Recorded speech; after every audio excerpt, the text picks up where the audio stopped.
morning. Please.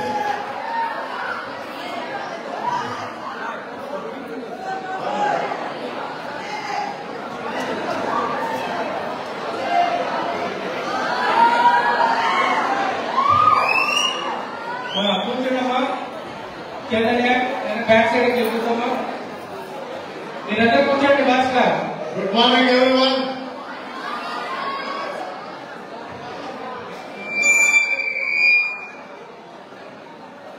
చాలా చాలా ఉత్సాహంగా ఉన్నారు, చాలా ఉత్తేజంగా ఉన్నారు. ఇప్పుడే ఇక్కడ గుంటూరు కారణం చూశాను, నచ్చాలకి ఎక్కిపోతే తెలుసా సంగతి. ముఖ్యంగా ఒక విషయం చెప్పాలి, ఇక్కడ ఏంటంటే అందమైనటువంటి నా డిప్లొమాట్ స్టూడెంట్స్ చాలా మీరందరూ కూడా. ఎందుకంటే చాలా అందమైనటువంటి వాళ్ళు మీ అందరూ కూడా. ఏది తెలంగాణ మన బిస్కెట్ అంతాలన్న మాకండి. ఎందుకంటే అందం అనేది విజ్ఞానం నుండి వస్తుంది. ఎవరికైనా సరే పేరెంట్ రాసుకుంటే రాదు, పౌడర్ రాసుకుంటే రాదు. మీకు ఆ విజ్ఞానాన్ని అందించేటువంటి మేడమ్స్ అంతా ఇక్కడ ఉన్నారు, సార్లు అంతా ఇక్కడ ఉన్నారు. కాబట్టి మీరంతా అందగాళ్ళు అందగత్తెలని నమ్ముతారు. మీ మీద మీకు నమ్మకం ఉందా లేదా? నమ్మకం ఉంటే కొద్దిసేపు కామ్గా ఉంటే ఒక 5 నిమిషాల మీద మాట్లాడతా. మరి మనందరం కూడా క్రికెట్ బాగా యాక్సెప్ట్ చేస్తాం, బాగా ఆరాధిస్తాం. క్రికెట్ దేవుడు అని చెప్పి సచిన్ టెండూల్కర్ మనం ఎందుకన్నామంటే టెండూల్కర్లో మెరిట్ ఉంది కాబట్టి. అలాగే ఈ మధ్యకాలంలో మనందరం కూడా విరాట్ కోహ్లీ అంటున్నాం. ఎందుకంటున్నాం? విరాట్ కోహ్లీ కన్నా కూడా రోహిత్ శర్మ బాగుంటాడు, ధోని బాగుంటాడు. కానీ విరాట్ కోహ్లీ అంత అందంగా ఉండకపోయినా పక్క చిక్కిన కానీ సచిన్ టెండూల్కర్ రికార్డు బ్రేక్ చేస్తున్నాడు. కాబట్టి విరాట్ కోహ్లీ మన ఆరాధన జరిగిపోయిన రోజున. అందుకనే మై డియర్ ఫ్రెండ్స్, మీరు ఎప్పుడైతే విజ్ఞానవంతులుగా ఉంటారో, మీరు ఎప్పుడైతే మెరిట్ గా ఉంటారో ఆటోమేటిక్ గా మనలో లేనటువంటి కొత్త అందం కనిపిస్తుంది. ఎప్పుడైనా సరే మీ క్లాసులో చూడండి, ఎవరైనా సరే బాగా చదువుతున్నారంటే వాళ్ళతో పాటు స్నేహం చేయడానికి ఇష్టపడతా ఉంటాం. ముఖ్యంగా మీరంతా డిప్లొమా స్టూడెంట్స్. డిప్లొమా స్టూడెంట్స్ కే అంటే మీరే డిప్లొమాటిక్ గా తయారు కావాలి. కానీ మనం ఏం చేస్తున్నామంటే ఫస్ట్ ఇయర్ అయిపోయిందా అంటే 2 ఉంటాయి సార్ అంటున్నారు. సెకండ్ ఇయర్ అయిపోయిన తర్వాత రేపు పొద్దున మీరు థర్డ్ ఇయర్కి వస్తారు. ఇక్కడ ఉన్నటువంటి సెకండ్ ఇయర్స్ వాళ్ళందరూ కూడా మీరు ఫస్ట్ ఇయర్ సెకండ్ ఇయర్ మొత్తం కూడా ఒకేసారి పాస్ అవ్వండి. సబ్జెక్ట్స్ లేకుండా ఫైనల్ ఇయర్ లో మీకు జాబ్ ఇప్పించి పంపించేటువంటి ఏర్పాటు మేము చేస్తామని మీకు ఎప్పుడో ప్రామిస్ చేశాం. కానీ ఆ విధమైనటువంటి వల్ల మీకు వెళ్తుందో వెళ్తుందో నాకు కొంచెం డౌట్ గా ఉంది కదా. ముఖ్యంగా ఈ మధ్య మీటింగ్ లో చెప్పాను, ఒబామా గారు ఇండియా వచ్చినప్పుడు చంద్రబాబు నాయుడు గారికి ఒబామా గారు డిస్కషన్ జరిగినప్పుడు భారత్ ఒబామా గారు ఇంతకుముందు ట్రంప్ కన్నా ముందు అమెరికా అధ్యక్షుడిగా ఉన్నాడు. ఆయన అన్నాడంట, ఏంటంటే మా ఇండియన్స్ అంతా కూడా మీరు బాగా తీసుకెళ్లిపోతున్నారు అమెరికా అంటే మీ ఇండియన్స్ అందరూ వర్క్ హాలిక్స్ అయ్యా, మా అమెరికా వాళ్ళంతా ఆల్కహాలిక్స్ అన్నాడంట. ఇప్పుడు చెప్పండి, మీరందరూ వర్క్ హాలిక్సా ఆల్కహాలిక్సా?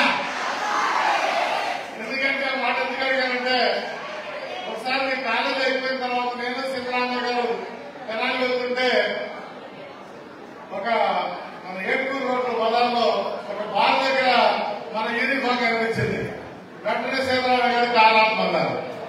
చూస్తే మన హీరోలు అంటే ఇప్పుడు సెకండరీలో ఉన్నటువంటి హీరోలు నలుగురు ఆ షాప్ దగ్గర ఉన్నారు. వాళ్ళలో సీతారామయ్య గారు పట్టుకుంటే ఒకడు దొరికాడు, మిగతా వాళ్ళు బ్యాగ్ అక్కడ పడేసి పారిపోయారు. ఎందుకు చెప్తున్నానంటే ఆల్కహాలిక్స్ ఎందుకన్నానంటే అలాంటి వాళ్ళ వల్లనే మిగతా వాళ్ళు పొల్యూట్ అయిపోతారు. ముందు పెట్టుకోండి మీరు. ఎందుకంటే ఈ ఏజ్ గ్రూప్ లో మీరు ఎంజాయ్ చేయొచ్చు, తప్పులేదు, గొడవ చేయొచ్చు, తప్పులేదు. కానీ అటువంటి ప్రాంతాలకు వెళ్లి 16-17 సంవత్సరాల వయసులో మీరు అలాంటి పనులు చేస్తున్నారంటే ఎంత బాధపడతామో ఆలోచించండి. ముఖ్యంగా ఈ ఏజ్ గ్రూప్ లో మనకి కావాల్సింది జరగాల్సింది ఏంటంటే విజన్, కమ్యూనికేషన్ స్కిల్స్, సమయస్ఫూర్తి, లైఫ్ స్కిల్స్ ఇవి నేర్చుకుంటేనే మీరు డిప్లొమా వాళ్ళైనా సరే ఫైనల్ ఇయర్ లో మీరు జాబ్ చేసుకుని వెళ్తారు. కానీ మీరు దానికి సిద్ధంగా ఉన్నారా? ఉంటే నేను చెప్తా విజన్ ఎలా ఉండాలో.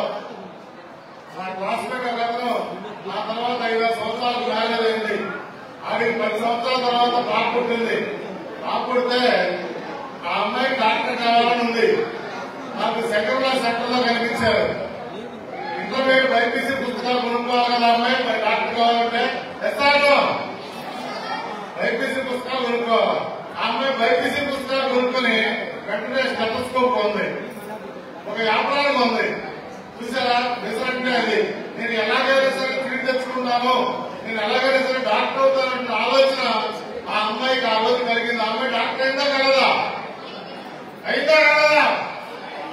అయితే తీరుదిరా బాబు, ఏదైనా కారణంగా ఉన్నారు అంటే ఆ అమ్మాయి విసరంలో ఉందంటే నేను అయిపోయింది నాకు 10th క్లాసే కానీ నా టార్గెట్ నేను బైపీసీ తీసుకుని డాక్టర్ కావాలని చెప్పింది. స్టెథోస్కోప్ వ్యాపారం 10th క్లాస్ అయిపోయినా పడదు అమ్మాయి.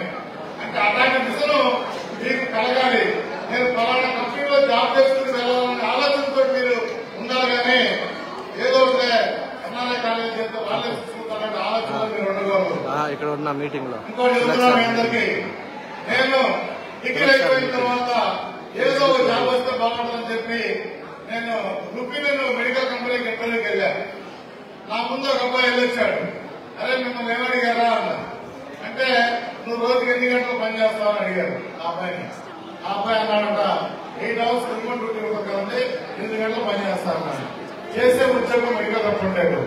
మెడికల్ రిప్రజెంటేటివ్ అంటే టైమింగ్స్ ఉండవు. ఆ అబ్బాయి సెలెక్ట్ కావాలి. తర్వాత ఇంకో అబ్బాయి అరే నేనేం అడిగారు రా అడిగారు. ఆ అబ్బాయి చెప్పాడు సార్ నేను రోజు 12 గంటలు పని చేస్తాను సార్ అన్నాడు. రోజుకి 12 గంటలు పని చేస్తా అన్నాడు. ఆ అబ్బాయి బయటకు వచ్చాడు. నీకు ఉద్యోగం ఏమన్నారా అంటే తర్వాత డబ్బులు చేస్తామన్నారు. అంటే ఇద్దరికి జాబ్ ఇవ్వాలా? నా మైండ్ లో ఆలోచన వేరే వచ్చింది. నేను వెళ్ళా, నన్ను అడిగారు బాబు రోజుకు 2 గంటలు పని చేయగలుగుతామని. రోజుకి ఏంటంటే నేను మీ కంపెనీలో చేరేది మొత్తం మీ కంపెనీకి వస్తాను కదా, 24 గంటలు మీ కంపెనీ గురించే ఆలోచిస్తానండి. నాకు వేరే వ్యాపారం ఏమి చేయాలని చెప్పారు. నాకు ఉద్యోగానికి రమ్మన్నారా? నన్ను రమ్మన్నారా లేదా? గట్టిగా చెప్పండి, రమ్మన్నారా లేదా? నేను వెళ్ళానా వెళ్ళలేదా? వెళ్ళలా. వెళ్తే ఇక్కడ ఎదుర్కొంటారా? అంటే వచ్చినటువంటి ఉద్యోగం నాకు కాపీయింగ్ ద్వారా వచ్చింది. వాడినేమడిగాడు నన్నేమడిగాడు నన్నేమో అడుగుతారు. నా మైండ్ లో ఉండిపోయింది. తర్వాత ఇది అయిపోయింది. అక్కడ వెళ్ళే ఇంటర్వ్యూస్ కి డిగ్రీ సర్టిఫికేట్ కూడా రాలేదు అప్పటికి.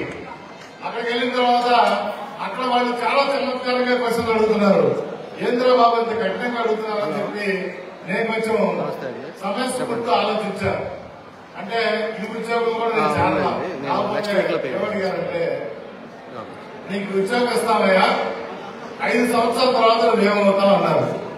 నేనన్నా 5 సంవత్సరాల తర్వాత మీ సీట్లోకి వచ్చి నేను కూర్చున్నాను అన్నారు. ఇప్పుడు చెప్పండి నాకు ఉద్యోగం ఇచ్చారా లేదా? నన్ను అడిగింది మేనేజర్, ఓనర్ కాదు. మేనేజర్ చెప్పా 5 సంవత్సరాల తర్వాత మీ సీట్లో నేను వస్తాను సార్ అన్నా. వెంటనే ఆయన తీసుకెళ్లి ఓనర్ గారి దగ్గర తీసుకెళ్లాడు. ఓనర్ గారి అంటే ఆయన పై ఆఫీసర్ తీసుకెళ్లాడు. విజయవాడ హోటల్ ఐలాపురంలో ఇంటర్వ్యూ. తర్వాత ఆయన అడిగాడు ఏమైనా నువ్వు చెప్పావంట కదా మా మేనేజర్ పోస్ట్ కి ఎసరు పెట్టావంటే నా మీద నాకు నమ్మకం సార్, 5 ఏళ్లలో మేనేజర్ పోస్ట్ కి వెళ్తాను నమ్మకం ఉందన్నా. తర్వాత ఇంకో 5 సంవత్సరాలు అవకాశం ఇస్తే ఏం చేస్తామన్నాడు. మీలాగే ఒక కంపెనీ పెడతాను సార్ అని. ఇప్పుడు చెప్పండి నన్ను జాబ్ రమ్మన్నారా రమ్మలేదా? రమ్మలేదా? అయినా వెళ్ళా. ఎందుకంటే ఆ రోజు నాకు ఈనాడు సంస్థలో పనిచేసే అవకాశం వచ్చింది. ఆ తర్వాత ఆ సంస్థలో చేరి అంచెలంచెలుగా విద్యారంగంలో ఇలా ముందుకు రావడం జరిగింది. మై డియర్ ఫ్రెండ్స్, మీరు అనుకుంటారు డిప్లొమా వాళ్ళంటే చిన్నోళ్ళు కాదురా. డిప్లొమా వాళ్ళంటే డిప్లొమాటిక్ గా ఉన్నవాళ్ళు. కదా మిమ్మల్ని మీరు ఎప్పుడు కూడా చిన్నవాళ్ళుగా తక్కువ వాళ్ళుగా భావించవద్దు. ఎందుకంటే ఇంజనీరింగ్ మీరు లేటరల్ ఇంజనీర్ కూడా కావచ్చు. ఇంకో విషయం చెప్తానండి, ఒక అబ్బాయి పిల్లలాగానే ఇంటర్వ్యూకి వెళ్ళాడు. ఒక దాంట్లో చూశారు లైఫ్ స్కిల్స్ కూడా మనకు తెలియాలి. ఇవాళ ఇక్కడ ఉన్నటువంటి మీ అందరిలో చూస్తున్నా నేను చాలా మంది కూడా బిలో మిడిల్ క్లాస్ ఫ్యామిలీస్ నుంచి మన డిప్లొమాలో చేరారు. బిలో మిడిల్ క్లాస్ ఒక అబ్బాయికి మళ్ళానే ఒక కుట్ల వల్లేరు పాఠ్యక్రమాల్లో చదువుకున్నాక ధైర్యంలో జాబ్ వచ్చింది.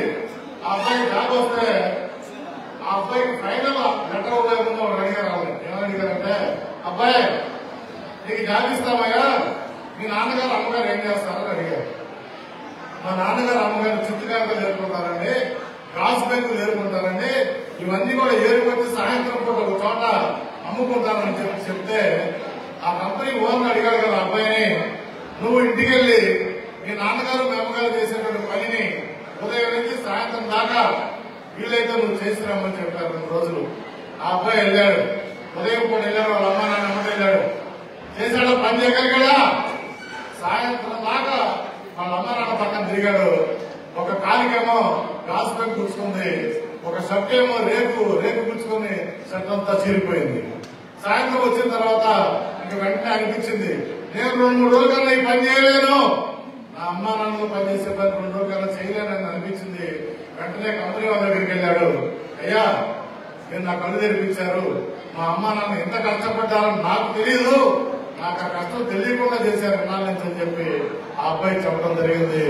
ఆ అబ్బాయి ఆ కష్టం తెలుసుకున్నావు కాబట్టి నువ్వు ఇప్పుడు సుఖపడని చెప్పి ఆ అబ్బాయికి ఆ ఉద్యోగాన్ని ఆ కంపెనీ ఇవ్వడం జరిగింది.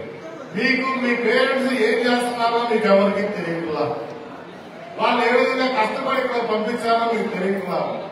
గవర్నమెంట్ కట్టొచ్చు, రియంబర్స్మెంట్ ఫీజు మనం కట్టొచ్చు అంటే గవర్నమెంట్ ఊర కట్టిందా? గవర్నమెంట్ కట్టిన డబ్బులు ఎవరి మనయే. ప్రజాధనం అంటే మళ్ళీ మీరు తీసుకుంటున్నారు ఇక్కడ. అందుకనే మై డియర్ స్టూడెంట్స్, మీరు ఒక్కసారి చాలా ఇటువంటి ఫంక్షన్లు చేస్తున్నప్పుడు నాలాంటి వాళ్ళు కాసేపు ఎక్కువసేపు మాట్లాడితే మీకు అది ఇబ్బందికరంగా అనిపిస్తుంది. అందుకే నేను అనుకున్నా ఎవరూ లేనప్పుడు కాసేపు మీతో మాట్లాడాలి. ఎందుకంటే మీరందరూ కూడా నాకు తెలిసిన పిల్లలు, మీ అందరికీ నేను తెలిసిన మగాన్ని కాబట్టి నేను మాట్లాడితే కాసేపు అన్నా మీరు లక్ష్య పెడతారని చెప్పి నేను ఆలోచిస్తున్నాను. ఎందుకంటే మనకి చివరి దాకా నేర్చుకునే అవకాశం ఉంది. చివరి దాకా అంటే మీరు అంటారు సార్ 5 ఇయర్లోకి వచ్చిన తర్వాత ఇలాంటివి మీకు అందరికీ నేర్పిస్తాం. కమ్యూనికేషన్ స్కిల్స్ ఎలా ఉండాలా, లైఫ్ స్కిల్స్ ఎలా ఉండాలా, మీ బిజినెస్ ఎలా ఉండాలా, ఇవన్నీ కూడా మీకు ఫైనల్ ఇయర్ లో రవికుమార్ గారి యొక్క ఆధ్వర్యంలో మీకు ఇవన్నీ నేర్పించి ఫైనల్ ఇయర్ లో మిమ్మల్ని అందరినీ ఎక్కువ పంపిస్తాం. దాంట్లో ఎటువంటి దోష లేదు. ఈ గుర్తుపెట్టుకుని మీ అందరూ కూడా. అలాగే మీ అందరికీ కూడా చెప్తున్నా, మీరు కనుక ఇవాళ మనకి నాకు A+ వచ్చింది, A+ అయింది. మీరు కనుక సెకండ్ ఇయర్ ఇంజనీరింగ్ లో చేరాలంటే ఈ రోజు నుంచే మీ క్లాసులో మీ యొక్క నడవడిక తీరు మారాలి. మీ నడవడిక మార్చుకోండి. మీరు ఒక మంచి విద్యార్థిగా ఉంటే ఈ అటానమస్ బ్యాచ్ తో పాటు మీరు ఇంజనీరింగ్ డిగ్రీ కూడా తీసుకుని లాటరల్ ఎంట్రీ ద్వారా మీరు వెళ్ళొచ్చు. చివరిగా మీకు ఒక విషయం చెప్తా. నేను చాలా మాట్లాడాలనుకున్నాను మీతోటి, కానీ మీకు ఈ టైంలో మాట్లాడితే ఇంట్రెస్ట్ ఉండదని నాకు తెలుసు. కానీ చివరిగా ఒక విషయం చెప్తా. 25 ఇయర్స్ వచ్చేంత వరకు కూడా మీరు నేర్చుకుంటూనే ఉండండి విజ్ఞానాన్ని. 50 సంవత్సరాల వయసు వచ్చేంత వరకు కూడా మీరు సంపాదనే ధ్యేయంగా మీరు బతకండి. 50 సంవత్సరాల నుంచి 70 సంవత్సరాల వయసు మీకు వచ్చేంత వరకు కూడా మీరు ఎలా సంతోషంగా బతకాలో ఆలోచించండి. 70 సంవత్సరాల తర్వాత ఆటోమేటిక్ గా మీరు గౌతమ్ బుద్ధుడైపోతారు, లేకపోతే పైకి పోతారు. అర్థమైనా మీ అందరికీ? మీలోనే ఒక సలార్ ఉన్నాడు, మీలోనే ఒక దేవర ఉన్నాడు, మీలోనే ఒక త్రిపుల జంట ఉన్నారు. సో ఎందుకంటే ఇలాంటప్పుడు మీకు ఏది ఇష్టం అంటే సినిమాల గురించి మాట్లాడతాను. మీకు ఇష్టం కాబట్టి ఆ సినిమా పేరు చెప్తా కానీ సినిమాలు చూసుకుంటే మనం పాడైపోమని కాదు. సో మీ అందరూ కూడా మంచి భవిష్యత్తు ఉండాలి. డెఫినెట్ గా ఉంటుంది. ఉన్నటువంటి ఫ్యాకల్టీని ఎప్పటికప్పుడు జాగ్రత్తగా ఉపయోగించుకుంటూ వాళ్ళు ఇందాక చూసి ఆయన రాగానే బల్ల మీద డ్యాన్స్ చేస్తా ఉన్నారు. అది కాదురా వాళ్ళు, మీరు సాధించిన ఘనత చూసి మన కాలేజీకి పిలిపిస్తే మన క్యాంపస్ అంతా మీరు చుట్టూ డాన్స్ అయ్యారు. ఆ విధంగా మీరు ఎదగాలని చెప్పి కోరుకుంటూ మీ అందరి దగ్గర సెలవు తీసుకుంటాను. All the best my dear friends. Thank you.